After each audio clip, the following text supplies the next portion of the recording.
tout Internet, les clients sont impatients et veulent que les services soient disponibles tout le temps et partout. Par exemple, en tant qu'usager, si vous prenez une ligne téléphonique, vous allez vouloir qu'elle soit activable tout de suite. En termes de dématérialisation, si vous prenez un billet de TGV, vous allez vouloir surtout qu'il soit disponible tout de suite, n'importe où et immédiatement. Donc on voit bien que l'entreprise aujourd'hui doit répondre à un certain nombre de services et doit faire face à ces services tout le temps. Et il est absolument inenvisageable que des services ne soient pas accessibles. Les impacts sont très importants en termes d'image, en termes financiers ou en termes même de perte de clients. Dans ce contexte, les DSI doivent s'adapter et on va donc essayer de voir quel est le nouveau rôle des DSI. Pour essayer de répondre à cette question, j'ai à mes côtés Monsieur Berthoud, donc directeur des systèmes information de la SNCF Infra, et Marie-Claire Hunal, directrice commerciale de Sistar, leader de l'Operational Intelligence. Donc, Monsieur Berthoud, comment définissez-vous le rôle de la DSI par rapport à ces nouvelles exigences en termes de services et en termes de clients ? Alors, vous l'avez dit, l'entreprise attend de la DSI qu'elle contribue, et de plus en plus à travers les process automatisés ou numériques, à ce que la DSI soit partie prenante dans ses attentes clients. Ce qui se passait jusqu'à aujourd'hui, c'est que les DSI, très souvent, faisaient déjà du service, mais selon des critères qui leur étaient propres. Ils parlaient d'exploitation, de continuité de service, de qualité des flux réseau, donc sur des critères principalement techniques, d'excellence, et ça on ne peut pas le nier, alors que maintenant on attend des services beaucoup plus adaptés à des process métiers qui peuvent avoir dans le temps, dans la manière de le mettre en œuvre, des critères très différents.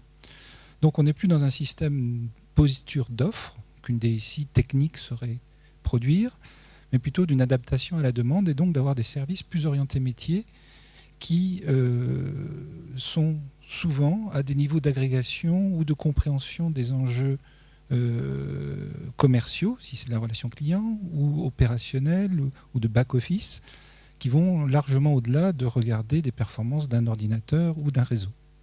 Donc c'est vraiment vers cette capacité à fournir des services IT ou d'information orientés métiers que l'on attend de la DSI. Et comment organisez-vous ces services par rapport aux attentes des métiers ? Alors, il faut avoir une attitude très orientée marketing, voire commerciale, pour être à l'écoute et la compréhension de ce qu'on attend de ces services métiers.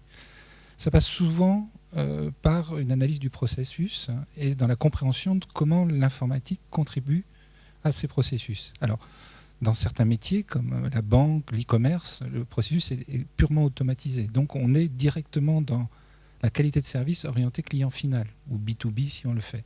C'est plus complexe à faire dans des processus où il y a de l'intervention humaine.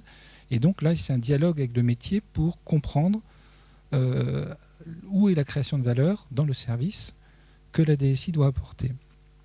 Et très souvent, on va découvrir que derrière des critères d'attente du métier, je prends souvent l'exemple assez simple en fait, des comptables, une période de clôture comptable, c'est un objectif métier extrêmement fort pour une entreprise qui consolide ses comptes rapidement.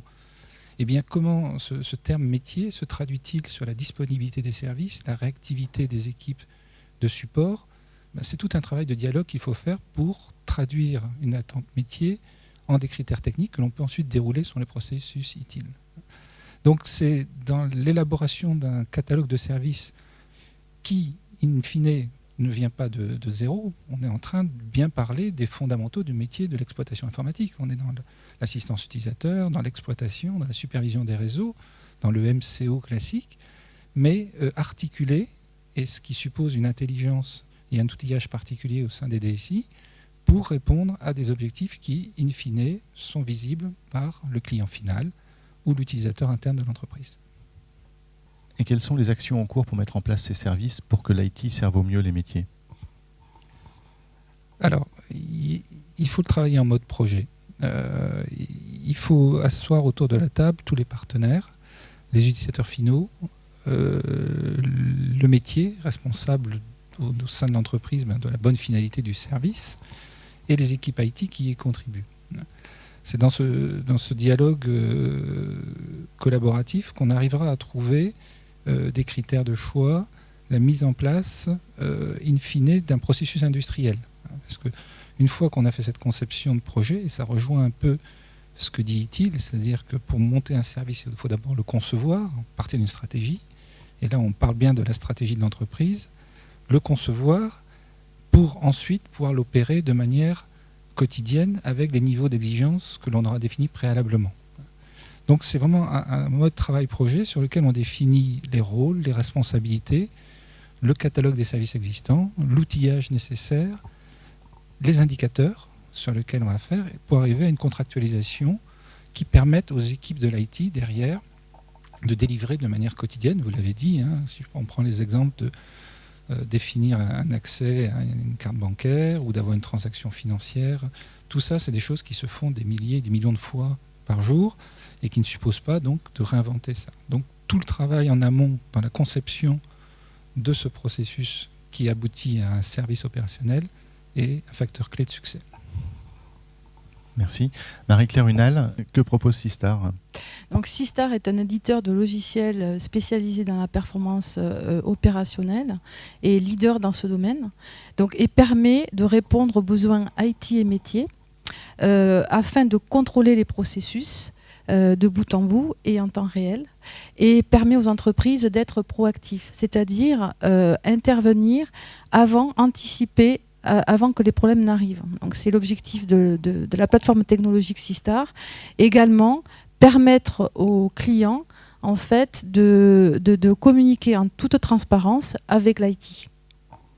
D'accord. Et comment les solutions permettent de faire ça ?